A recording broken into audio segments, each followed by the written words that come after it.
Hey gamers, my name is Natalie McLaughlin, and I'm here today to talk to you about League of Legends and women within the gaming community.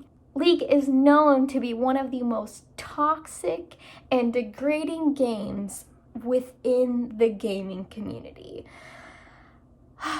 Take that in. Imagine me picking up the most toxic game that I possibly could. So about a year and a half ago, my boyfriend introduced me to the game. I think we were just watching competitive games that were going on Twitch, and I was really interested. So my boyfriend taught me how to play the game. I, of course, main support now and a little bit of AD carry, which at the end of the day, I found out is pretty interesting. So Games and Culture did some research and found out that girls who are introduced to League of Legends primarily pick up the support role. They've also found that they do that because they're able to support and ensure that their boyfriend carries them to victory. So it's kind of interesting that women choose roles where they have to support their man still.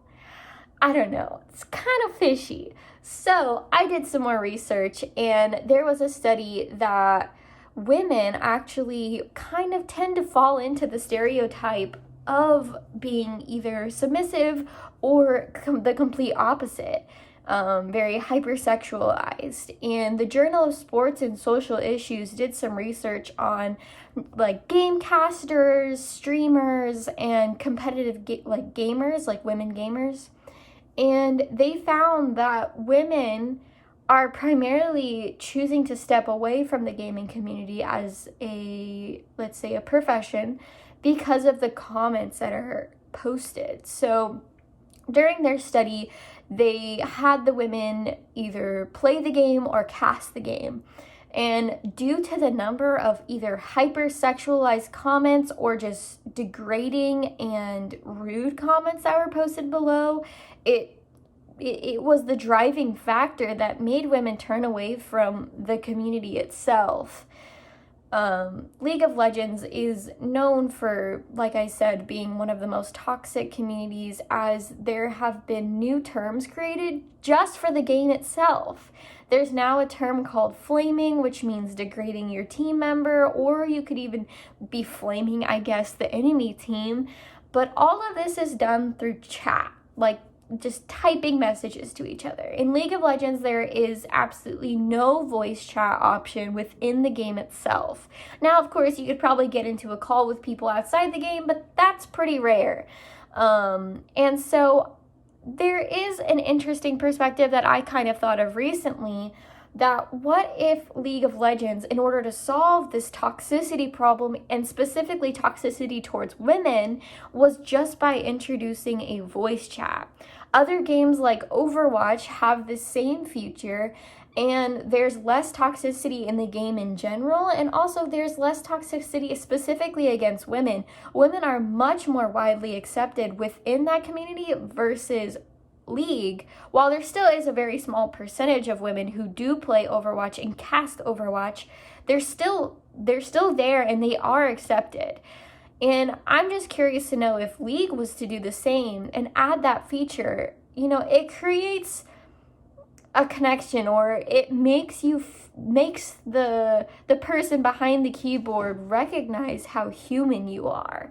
Because when you hear the human voice, that triggers, oh, I'm not just hiding behind this keyboard anymore. So overall, I think that might be a solution to maybe some of League's problems. In fact, there is a number of ways that League has attempted to solve these problems, but they haven't worked, like reports. You can file a report for somebody sexual harassing you, verbally harassing you, purposely killing, like losing the game for you. And there's also a feature where you can mute all in chat, and I am very familiar with this feature, as as you're learning the game, you're not going to be great from the very beginning, So as I began playing the game, I became very familiar with the mute all feature because people are so degrading, and I, of course, made the mistake of choosing a username that is very feminine. So gamers, other people know that I'm a female just based off my name, and that makes me a huge target. Sometimes there will be a enemy team that specifically only comes to kill me, and it's because I have a feminine name, and that was my mistake I made from the get-go. And the fact that that's considered a mistake really sucks.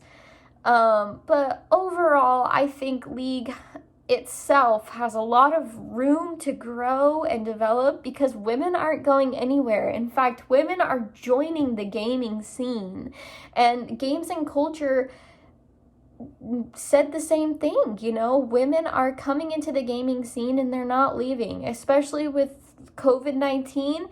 Quarantine brought more women into the gaming scene than ever before. So there needs to be some change because we're here to stay.